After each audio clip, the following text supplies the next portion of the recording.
পানি কেন? না, যদি বিষ খাওয়ার পরে তোমার গলা আটকে যায় তখন তো তোমার কষ্ট হবে, তাই নিয়ে আসলাম। আচ্ছা, এই বিষ খাওয়ার সাথে সাথে কি আমি মারা যাব? না না, সাথে সাথে মরবে না, এই ঘন্টাখানিক পরে যখন তুমি ঘুমিয়ে যাবে ঘুমের মধ্যে মারা যাবে। ঠিক আছে, তাহলে আমি এখনই খেয়ে নিচ্ছি। এই না না না, তুমি খেও না, তুমি আরেকবার ভেবে দেখো, এত সুন্দর দুনিয়া ছেড়ে তুমি চলে যাবে, তুমি আরেকবার ভেবে দেখো, তুমি খেও না। দেখেছো, তুমি অজানা অচেনা একটা লোক হয়ে আমাকে কতটা ভালোবাসো, আর এদিকে আমার বাবা মা দেখলে তো আমি যে মরে যাচ্ছি তাদের কোনো মাথা ব্যথাই নেই। আসলে আজকালকার সবার মনে পাথর হয়ে গেছে, সবাই স্বার্থপর হয়ে গেছে এখন। যে বাবা মা আমাকে ভালোবাসে না, যে বয়ফ্রেন্ড আমাকে ভালোবাসে না, সেই জীবন রেখে আমার কোনো লাভ নেই, আমি এক্ষুনি মরে যাব। এই এই কি আপনি খেয়ে নিলেন? এই যা, আমি সত্যি খেয়ে নিলাম, এখন আমার কি হবে? আমি কি সত্যি সত্যি মরে যাব? আরে, কি করলা তুমি এটা? তুমি কাঁদছো কেন? আমার তো অনেক কষ্ট হচ্ছে এখন। কেন? কারণ কারণ আমি তোমাকে অনেক ভালোবাসি। এই একদিনেই তুমি আমাকে ভালোবেসে ফেলেছো, তাই না? আমি তোমাকে ভালোবাসি, আর আমার ভালোবাসার মানুষ কালকে এই পৃথিবী ছেড়ে চলে যাবে, তাহলে আমি পৃথিবী থেকে কি করবো? আমি মরে যেতে চাই, দাও আমি বিষ খাবো, দাও। না না, তুমি কেন মরবে? তুমি বেঁচে থাকো, আমার বাবা মাকে তুমি দেখে রেখো, আমি ছাড়া তো আমার বাবা মার আর কেউই নেই। আমি কিভাবে তোমার বাবা মাকে দেখে রাখবো বলো? আমি তো তোমার বৈধ স্বামী না, আর তুমিও তো আমার সত্যিকারের স্ত্রী না, আমরা তো বিয়েই করিনি। আচ্ছা, তুমি কি এটা চাও কি? যে আমি তোমার বৈধ বউ হই? হ্যাঁ, তা চাই তো। ঠিক আছে, তাহলে চলো। আর কোথায় যাব? আরে কাজে অফিসে চলো, আমি মরার আগে তোমার ইচ্ছাটা পূরণ করে যেতে চাই। আচ্ছা ঠিক আছে বাবা, তার আগে বলো, বউ সাজার জন্য তোমার কোনো ভালো শাড়ি আছে? হ্যাঁ আছে তো, কেন?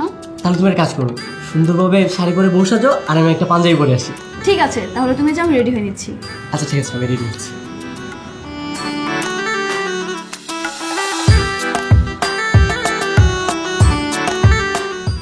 এই চাচা, আপনি কি কোনো সময় বুঝেন না? আপনাকে সেই কখন থেকে আমি বলছি বিয়েটা তাড়াতাড়ি পড়ান, তাড়াতাড়ি পড়ান, আপনি কোনো তাড়াই দেখাচ্ছেন না। পুলিশে তাড়া করছে নাকি, না কোনো ঝামেলা আছে? না চাচা, পুলিশও তাড়া করেনি, কোনো ঝামেলাও নেই, আমাদের অন্য এক কাহিনী রয়েছে। আপনি তাড়াতাড়ি বিয়ের কাজটা শেষ করুন। সাক্ষী কই, মা বাবা কই? আমার বাপের জন্য এত রাতে বিয়ে পড়ায় নাই। পড়াননি তো কি হয়েছে, এখন পড়াবেন। আপনি তাড়াতাড়ি বিয়ের কাজটা শুরু করুন, আমাদের তাড়া রয়েছে। না কোনো ঝামেলা আছে নাকি? দুই পরিবারের মধ্যে কোনো জ্ঞান বা অন্য কোনো ঝামেলা? আরে চাচা, কোনো সমস্যা নেই, আপনি বিয়েটা পড়ান তো তাড়াতাড়ি। না অনেক সময় হয় না যে মায়ের পক্ষ রাজি না, তারপর এসে কাজী অফিস ভাঙচুর করছে। আপনাকে তো বললাম, কোনো জ্ঞান মানে কিচ্ছু হয় না, আপনি নিশ্চিন্তে বিয়েটা পড়ান। ও তাহলে ঠিক আছে।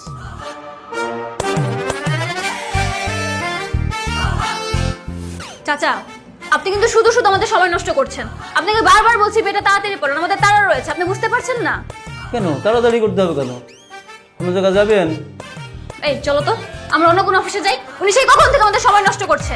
আরে না না, যাবেন কেন? বসেন বসেন। ওই দেনমোহর কত লিখবো? 50,000। 50,000।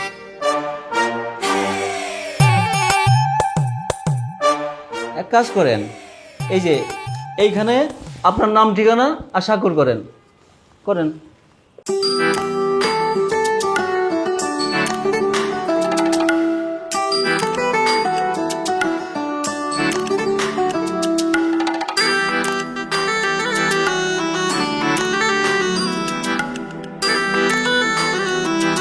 আলহামদুলিল্লাহ, এই তো হয়ে গেল, বাকি কাজ তো আমি নিজেই করে ফেলবো।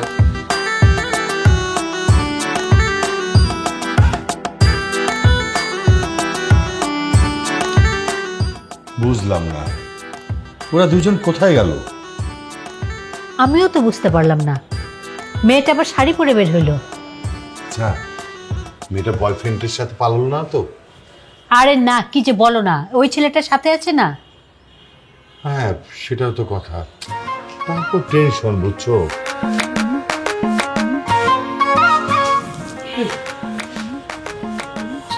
এত রাতে কোত্থেকে আসলি তোরা? মা, বাবা, আমরা দুজন বিয়ে করে ফেলেছি। মানে মানে আমার ইচ্ছেতেই আমি ওকে বিয়ে করেছি। ও তো এতদিন আমাদের বাসায় অবৈধ জামাই হিসেবে ছিল, আজকে ওকে বিয়ে করে বৈধ জামাই বানিয়ে নিয়ে আসলাম। আর তোমরা কোনো চিন্তা করো না, তোমাদের দেখাশোনা এখন থেকে ওই করবে। আর আমি তো আর বেশিক্ষণ বেঁচে থাকবো না, কখন কি হয় কে জানে। এই ছেলে, এটা কি হলো? না মানে শ্বশুরমশাই আপনি তো আমাকে বলেছিলেন ওই যে জামাইয়ের ক্যারেক্টারটা প্লে করতে, আমি তো ওই মোতাবেকই আগাচ্ছি। হ্যাঁ বলেছিলাম, কিন্তু বিয়ে তো করতে বলি নাই। ও এটা বলেননি না? এটা বলতে হবে কেন বাবা? আমি তোমাকে বললাম না আমি আমার নিজের ইচ্ছেতেই বিয়ে করেছি। আর আমার কাছে বেশি সময়ও নেই, আমার এখনই পুরো শরীর আর মাথাটা কেমন চিনচিন করছে। তোমরা চিন্তা করো না, এখন থেকে তোমাদের দুজনকে ও দেখে শুনে রাখবে। ও ছেলেটা অনেক ভালো, জানো, ও আমাকে অনেক ভালোবাসে, তাই না বলো? হ্যাঁ হ্যাঁ। তোমরা ওকে কখনো কষ্ট দিও না। ঠিক আছে, চলো আমরা দুজন ভিতরে যাই। চল।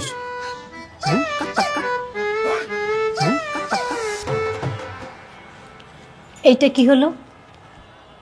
যা হলো তা খুব ভালোই হলো।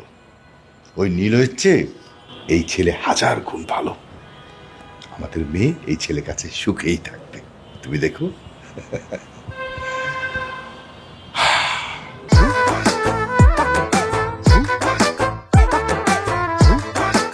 কি এবার তুমি খুশি তো? না আমি একদমই খুশি না। কেন? এই তুমি কি পাগল নাকি? হ্যাঁ কি করছো তো পাগল, মানে একটু পর আমার বউটা মারা যাবে, আমি কি খুশিতে থাকবো? আমার তো কষ্ট হচ্ছে। ও তাই তো। জানো, আমি যদি আগে থেকে জানতাম যে তুমি আমাকে ভালোবাসো আর তোমার সাথে যদি পরিচয় আমার আগে থেকে থাকতো না, তাহলে আজকে হয়তো আমি বিষটা খেতাম না। কি কি বলছো তুমি? সত্যি? কিন্তু কি আর করার বলো, আমি তো বিষটা খেয়ে ফেলেছি। একটু পরে তো আমার শরীর পুরো নিস্তেজ হয়ে যাবে। আমার তো এখনই মাথাটা কেমন চক্কর মারছে। আচ্ছা তো ঠিক আছে, সমস্যা নাই, তুমি শুয়ে পড়ো, ঘুমাও ঘুমাও। ঠিক আছে।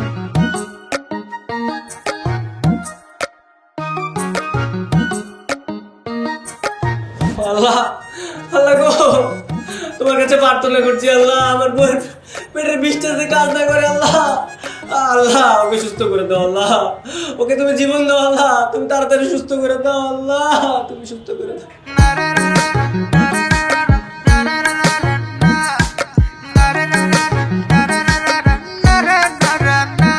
কিরে মা, তুই খাবি না?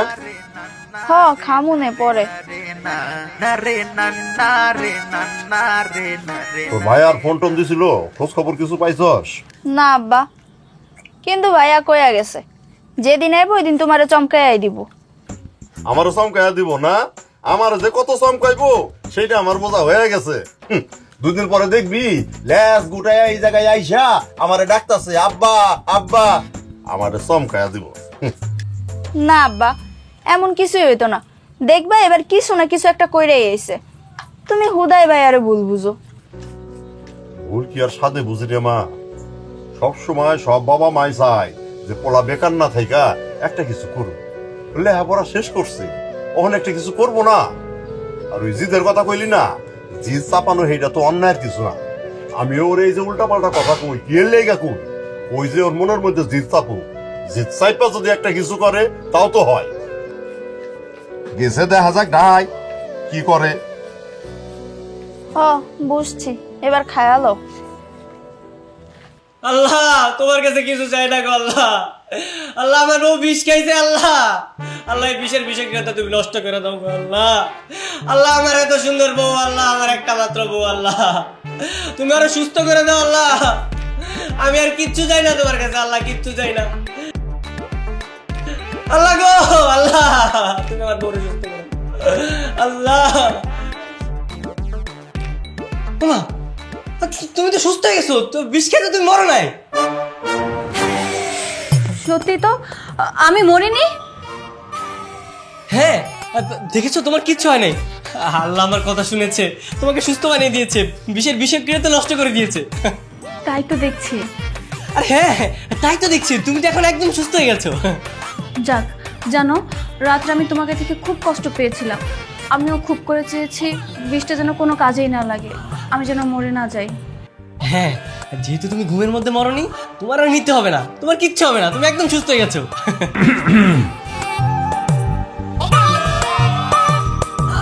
কিরে মা, এখনো বেঁচে আছিস? কেন? আমি বেঁচে আছি দেখে তোমার খুব কষ্ট হচ্ছে তাই না? খুব করতে চেয়েছিলে, যেন আমি মরে যাই। আমি মরে গেলে মনে হয় খুব খুশি হতে। না রে মা, তোর ধারণা ঠিক না। কোনো বাবা মাই চায় না তার সন্তান মারা যাক। আমরা অনেক কষ্ট পেয়েছি সারা রাত, আর তোর জন্য দোয়া করেছি। হ্যাঁ মা, সারা আমিও তোর জন্য দোয়া করেছি। আরে হ্যাঁ হ্যাঁ হ্যাঁ, আমরা সবাই তোমার জন্য দোয়া করেছি, আল্লাহ আমাদের দোয়া কবুল করেছে। তুমি এখন সুস্থ হয়ে গেছে, দেখেছো?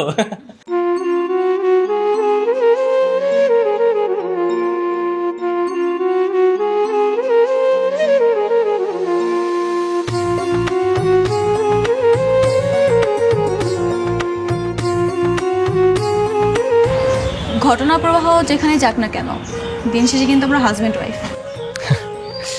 হ্যাঁ সত্যি বলেছো। তা আমাকে শ্বশুরবাড়ি নিয়ে যাবা কবে? মানে তোমাকে কি যে বলবো আমি বুঝতে পারতেছি না। কেন, কি হয়েছে?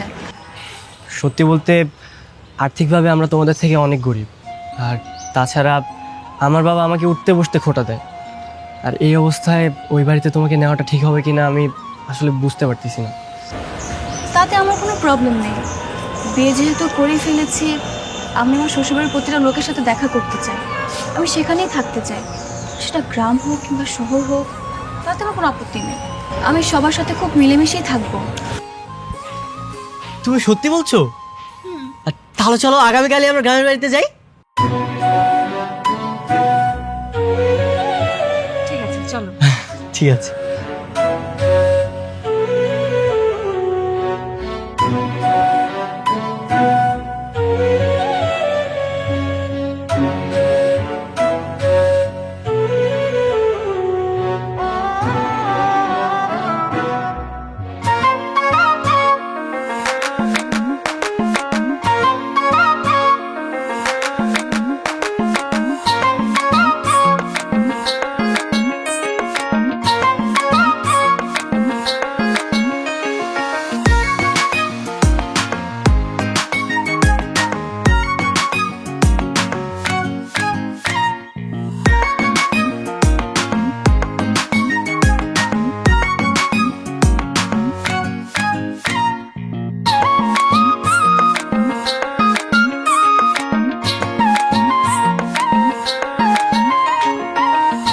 আরে ভাই তুই এত কিছু কেন নাকি?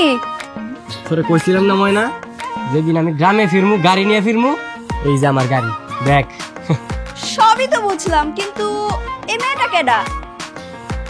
এটা এটা হইতেছে কি তোর ভাবি। কি কস ভাইয়া, তুই বিয়া করছস? আরে তো সুন্দর বউ, মাশাআল্লাহ। আব্বা, আব্বা কই তুমি? দেখো তোমার পোলা আইছে। আব্বা,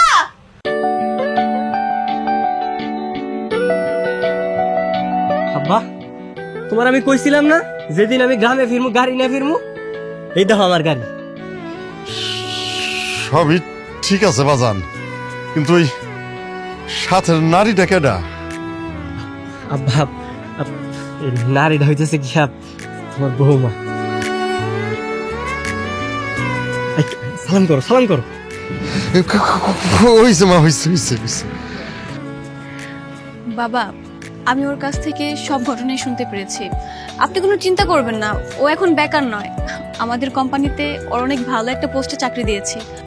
এখন ওর মাসিক ইনকাম 2 লক্ষ টাকা। কেন আব্বা, তোমার বৌমা কি পছন্দ হয় না? পছন্দ হয়েছে, আমার খুব পছন্দ হয়েছে।